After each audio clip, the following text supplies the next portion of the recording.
سورۃ قریش کے خواص اس دن رہ گئے تھے چونکہ بیان بہت لمبا ہو گیا تھا، تو کچھ لوگوں نے آج مجھے یاد دلایا کہ سورہ قریش کے خواص بھی بتا دیجیے۔ تو مفسرین نے لکھا ہے کہ اگر کسی تقریب میں کھانا کم ہو جانے کا خوف ہو تو اس پہ سورہ قریش پڑھ کر دم کریں، انشاءاللہ کھانا پورا ہو جائے گا۔ یہ خیال ہے مردوں کی بجائے عورتوں کو زیادہ فائدہ دے گا۔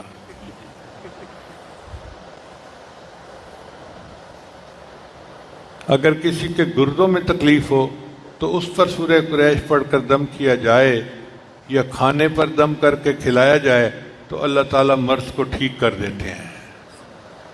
اس میں اللہ نے میرے لیے رہنمائی فرمائی ہے۔ آندھی اور طوفان بارش روکنے کے لیے اس سورت کو 11 مرتبہ پڑھنا نہایت مفید ہے۔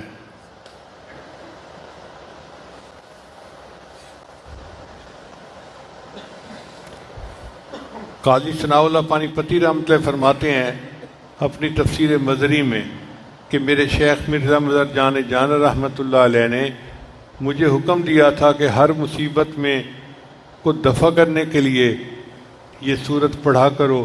میں نے اس کا بار بار تجربہ کیا، اللہ نے ہر دفعہ میری مراد پوری کر دی۔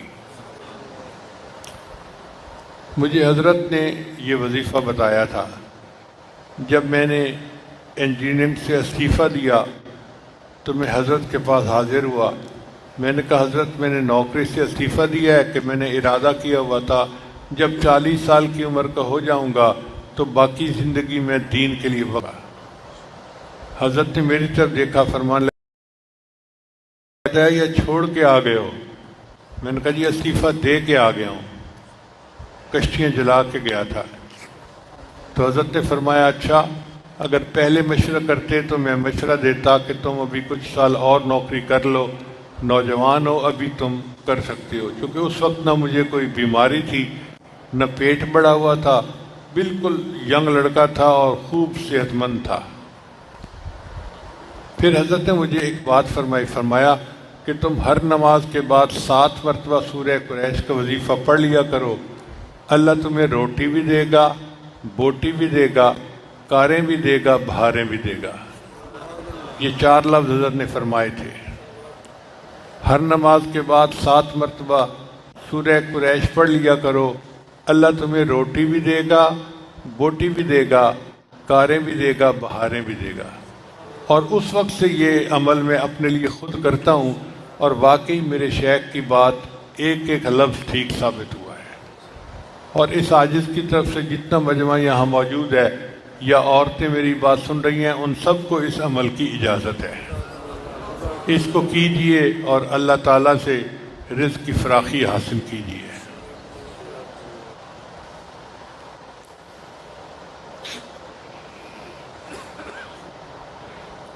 جس نے خواب میں اس کی تلاوت کی سورۃ القریش کی، اس کی تعبیر یہ ہے کہ وہ مسکینوں کو کھانا کھلائے گا اور اللہ تعالیٰ اس کے ہاتھ پر مسلمانوں کو آپس میں ملائے گا۔